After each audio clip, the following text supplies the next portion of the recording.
দর্শক, সরকারের ১৮০ দিন পূর্তি উপলক্ষে তেজগাঁয়ে প্রধানমন্ত্রীর কার্যালয়ে মতবিনিময় সভায় বক্তব্য রাখছেন প্রধানমন্ত্রীর রাজনৈতিক উপদেষ্টা ও মন্ত্রিসভার কয়েকজন সদস্য। আমরা সরাসরি যাচ্ছি সেখানে।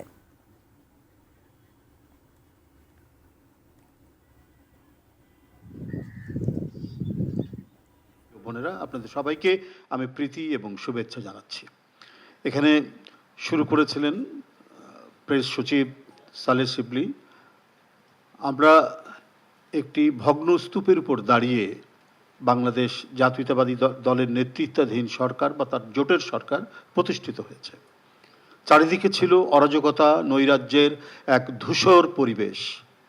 কে কখন গুম হয়ে যাবে, কে কখন অদৃশ্য হবে, তার কোনো ইয়াত্তা ছিল না। বিচার বহির্ভূত হত্যা লেগেই ছিল এবং প্রত্যেকটি ছিল হচ্ছে রাজনৈতিক উদ্দেশ্য প্রণোদিত। কেউ খালের ধারে, কেউ নদীর ধারে, কেউ পুকুরের ধারে প্রতিদিন একটার পর একটা লাশ পাওয়া যেত।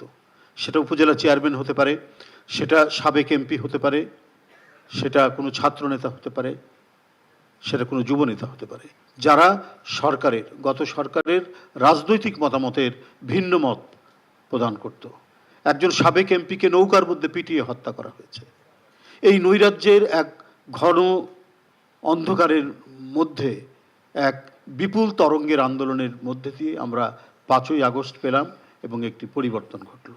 কিন্তু যে লিগ্যাসি, যে ধারাবাহিকতা অর্থনৈতিক ক্ষেত্রে এবং অন্যান্য ক্ষেত্রে, সেটা তো রাতারাতি নির্মাণ করা এবং পুনর্গঠন করা সম্ভব হয় না। সেই বাংলাদেশ ব্যাংকের 850 কোটি টাকা উধাও হয়ে গেল, উড়ে গেল, এবং সেটা উড়ে বেড়ালো কোথায়? ফিলিপাইনের জুয়ার আসরে, ক্যাসিনোর মধ্যে। সোনালী ব্যাংক, বেসিক ব্যাংক, একটার পর একটা ব্যাংক লোপাট হয়ে গেল।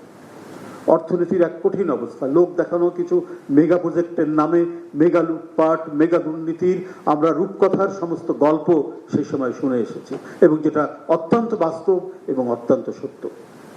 সেই পরিস্থিতি, সেই লিগ্যাসির ধারায় আজকে নতুন একটি সরকার, যে সরকার অবাধ সুষ্ঠু নির্বাচনের মধ্যে দিয়ে, ইনক্লুসিভ নির্বাচনের মধ্যে দিয়ে ক্ষমতায় এসেছে এবং ক্ষমতায় এসে রাষ্ট্র পরিচালনা করছে। এবং নির্বাচনের প্রাক্কালে যে প্রতিশ্রুতিগুলো দিয়েছিলেন, যে অঙ্গীকারগুলো করেছিলেন সরকার প্রধান জনাব তারেক রহমান, সম্মানিত প্রধানমন্ত্রী, সেই প্রতিশ্রুতিগুলি পূরণে তিনি ক্ষমতা গ্রহণের প্রায় প্রথম দিন থেকে অথবা দ্বিতীয় দিন থেকে তিনি শুরু করেছেন তার কর্মযজ্ঞ। আপনি ফ্যামিলি কার্ড বলুন, আপনি কৃষক কার্ড বলুন, আপনি খাল খনন বলুন, আপনি বৃক্ষরোপণ বলুন, নানাবিধ কর্মকাণ্ডের মধ্যে দিয়ে তিনি যে এই প্রতিশ্রুতিগুলো যেটা দিয়েছিলেন, সেই কর্মকাণ্ডগুলো তিনি অব্যাহত রেখেছেন। দিন রাত নিরন্তর প্রচেষ্টার মধ্যে দিয়ে তার প্রতিশ্রুতি বাস্তবায়নে তিনি কোনো ধরনের কমতি করেননি, ক্রমাগতভাবে সেটা করে যাচ্ছেন। এর মধ্যে বিভিন্ন ডিজাস্টার, দুর্যোগ, প্রাকৃতিক দুর্যোগ এবং আন্তর্জাতিক বিভিন্ন ঘটনা প্রবাহ আমাদের যে স্মুথ যে উন্নয়নের যে গতি, সেখানে অনেকটা বাধা হয়েছে। কিন্তু সেই বাধা থাকার পরেও সেটিকে অতিক্রম করে এই সরকার জনগণের স্বস্তির জন্য এবং জনগণের কল্যাণের জন্য তার কাজ অব্যাহত রেখেছেন। সামাজিক সুরক্ষা থেকে শুরু করে অবকাঠামোগত উন্নয়ন, সেখান থেকে শুরু করে কি শিক্ষা, কি স্বাস্থ্য, প্রত্যেকটি ক্ষেত্রে তিনি তার যে প্রতিশ্রুতিগুলো সেটা রক্ষার তিনি চেষ্টা করে যাচ্ছেন। আজকে বিভিন্ন সেক্টরে যে সমস্ত আমরা ইয়েগুলো দেখি, যেখানে হয়তো যে বিভিন্ন সংকটগুলো দেখি, সেই সংকটগুলো উত্তরণের জন্য প্রয়োজনীয় যে নির্দেশনা, সেই নির্দেশনা দিচ্ছেন। একটা দেশ থাকলে পরে আপনার মহামারী আসতে পারে, সেখানে নানা প্রাকৃতিক দুর্যোগ আসতে পারে, বন্যা আসতে পারে, ভূমিকম্প হতে পারে, কিন্তু জনগণের একটি সরকার থাকলে সেগুলোকে মোকাবেলা করে মানুষের কল্যাণে কাজ করে যাওয়াই হচ্ছে সেই সরকারের দ্রুত। কারণ এই সরকার নির্বাচিত সরকার, এবং নির্বাচিত সরকার হওয়ার কারণেই প্রতিটি ক্ষেত্রে, প্রতিটি স্তরে জবাবদিহিতা নিশ্চিত করা। আজকের যে অনুষ্ঠানটি সেই জবাবদিহিতারই একটি অংশ। বৃহত্তর জবাবদিহিতা কার কাছে? জনগণের কাছে। এবং জনগণের কাছে জবাবদিহিতা কি কার মাধ্যমে হয়? একটি সরকারের পার্লামেন্টের মাধ্যমে এবং গণমাধ্যমের সাংবাদিকদের মাধ্যমে। আজকে 6 মাসের যে অগ্রগতি এবং যতটুকু অর্জন এবং যা কর্মকাণ্ড এই সরকারের বিভিন্ন ক্ষেত্রে, বিভিন্ন সেক্টরে, বিভিন্ন মন্ত্রণালয়ে, সেটার সম্পর্কে আপনার কিছু কথা, কিছু বক্তব্য কতটুকু হয়েছে সেটাকে আপনাদেরকে অবহিত করা হবে। এখন আপনাদের সামনে বক্তব্য রাখছেন মাননীয় প্রধানমন্ত্রীর উপদেষ্টা এবং প্রধানমন্ত্রী কার্যালয়ের স্পোক্স পারসন, মুখপাত্র জনাব মেহেদী আলী। মাহাদি আলী না মাহাদি।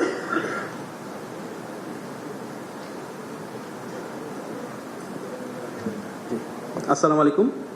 উপস্থিত প্রিয় সাংবাদিক ভাই ও বোনেরা, অনেকদিন পর আমরা এখানে আপনাদের সবার সাথে মিলিত হয়েছি। আলহামদুলিল্লাহ, আপনারা এসেছেন, অনেক ধন্যবাদ রইল।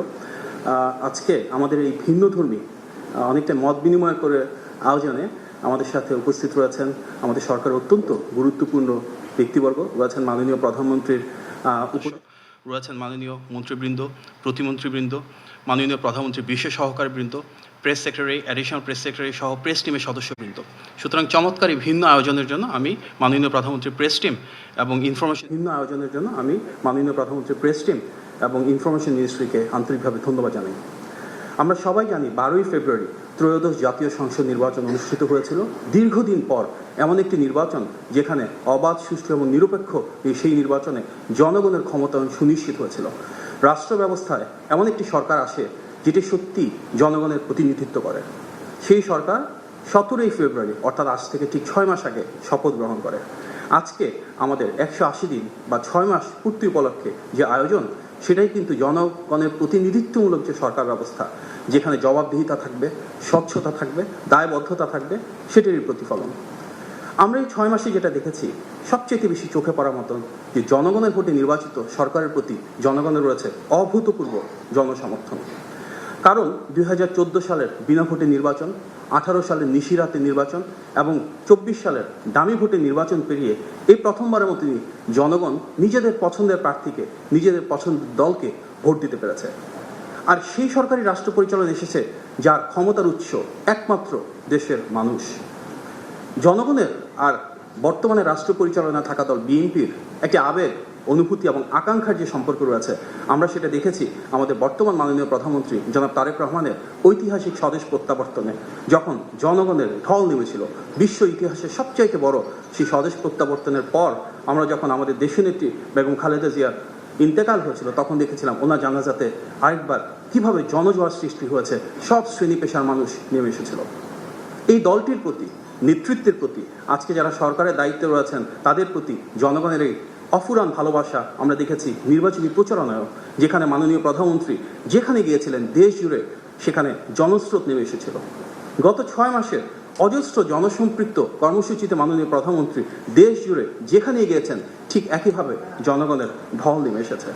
জনগণের সে আস্থা এবং বিশ্বাসকে ধারণ করে বর্তমানে আমাদের যে সরকার, সেটি বারবার জনগণের প্রতি, দেশের মানুষের প্রতি দায়িত্ব এবং দায়বদ্ধতা নিয়ে এগিয়ে চলেছে। সরকারের এই 6 মাসে সবচাইতে যেটা ডিফারেন্ট একটা বিষয় চোখে পড়ার মতন, সেটা হচ্ছে নির্বাচনী ইশতেহারকে ধারণ করে সেখানকার প্রতিটি প্রতিশ্রুতি বাস্তবায়নের জন্য অবিরত কাজ করে চলেছে। আমরা দেখেছি এই 6 মাসে সুদৃঢ় গণতান্ত্রিক মূল্যবোধ কিভাবে সরকারের প্রতিটি কার্যক্রমে অনুরণিত হয়েছে। আজকে যে সরকার, তার পেছনে একটা দীর্ঘ ইতিহাস রয়েছে। ফ্যাসিবাদ বিরোধী 1.5 দশকের সেই রক্তক্ষয়ী সংগ্রাম, যেখানে গুম, খুন, হামলা, মামলা, মানবাধিকার লঙ্ঘন পেরিয়ে বাংলাদেশের সকল গণতন্ত্রকামী রাজনৈতিক দল বিএনপির নেতৃত্বে রাজপথে ছিল। সেই রক্তক্ষয়ী সংগ্রামের ধারাবাহিকতায় আমরা দেখেছি প্রতিটি শ্রেণী এবং পেশার মানুষ এবং গণতন্ত্রকামী প্রতিটি রাজনৈতিক দল এক হয়ে জুলাই গণ অভ্যুত্থানে ফ্যাসিবাদের পতন ঘটিয়েছিল। সেই ধারাবাহিকতায় জনমানুষের যেই আকাঙ্ক্ষা, এমন একটি বাংলাদেশ প্রতিষ্ঠা করা যেখানে মানবাধিকার থাকবে, বাক স্বাধীনতা থাকবে, আইনের অনুশাসন থাকবে, আমরা ঠিক সেটিই দেখেছি সরকারের এই কার্যক্রমে। গত 6 মাসে বাক স্বাধীনতা, আইনের অনুশাসন এবং মানবাধিকারের ক্ষেত্রে আমরা সর্বোচ্চ মানদণ্ড স্থাপন দেখেছি, যেখানে একটি বারের জন্য কখনো কোনো রাজনৈতিক নিপীড়ন হয়নি। যেখানে আমরা দেখেছি সর্বোচ্চ বাক স্বাধীনতা, অনেক সময় সেটা সীমা লঙ্ঘন করেছে। আমরা দেখেছি কিভাবে উস্কানি দেওয়া হয়েছে, অশোভন আচরণ করা হয়েছে, কিন্তু তারপরও সরকারের সর্বোচ্চ ধৈর্য এবং সহনশীলতার মাধ্যমে ঠিক যেভাবে শহীদ প্রেসিডেন্ট জিয়া রহমান বহুদলীয় গণতন্ত্র এস্টাবলিশ করেছিলেন, সেটিকে ধারণ করে এগিয়ে চলেছে জনগণের সরকার। আমরা দেখেছি অত্যন্ত প্রাণবন্ত এবং স্বতঃস্ফূর্ত সংসদ, যেখানে মাননীয় সংসদ সদস্যরা একে অপরের আলোচনা করেছেন, সমালোচনা করেছেন, যৌক্তিকভাবে বিভিন্ন বিষয় উপস্থাপন করেছেন। দেশের ইতিহাসে নজিরবিহীন যে সরকারের গঠনের পর সংসদের প্রথম অধিবেশনে শতাধিক অধ্যাদেশকে আইনে রূপান্তর করা হয়েছে জুলাই গণ অভ্যুত্থানের সেই আকাঙ্ক্ষাকে ধারণ করে। সন্ত্রাস বিরোধী সংশোধিত যে অধ্যাদেশ সেটিকে সংসদে আইনি রূপান্তরের মাধ্যমে সন্ত্রাসী একটি রাজনৈতিক সংগঠন যারা ফ্যাসিবাদ কায়েম করেছিল তাদেরকে প্রাতিষ্ঠানিকভাবে নিষিদ্ধ করা হয়েছে। গণতান্ত্রিক মূল্যবোধের বিকাশের জন্য শিক্ষার্থীদেরকে সংসদে উপস্থিত হওয়ার সুযোগ করে দেওয়া হয়েছে।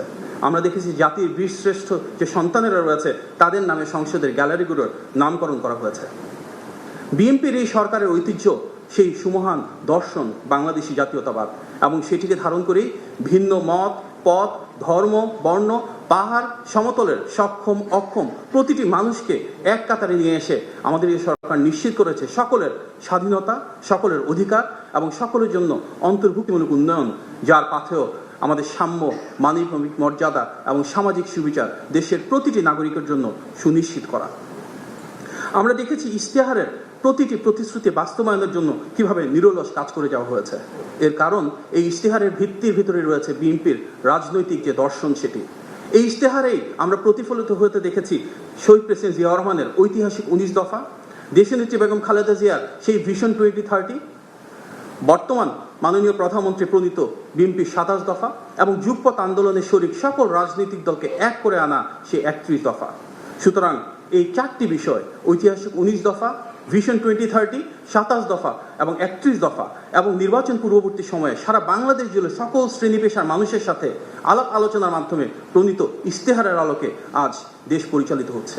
ঠিক যেভাবে এখানে প্রতিফলন রয়েছে নোট অফ ডিসেন্ট সহ বিএনপি যেভাবে জুলাই সনদে স্বাক্ষর করেছিল, ঠিক সে অনুযায়ী যার প্রতিটি অক্ষরে অক্ষরে বাস্তবায়ন হবে বলে মাননীয় প্রধানমন্ত্রী সংসদে প্রতিশ্রুতি দিয়েছেন।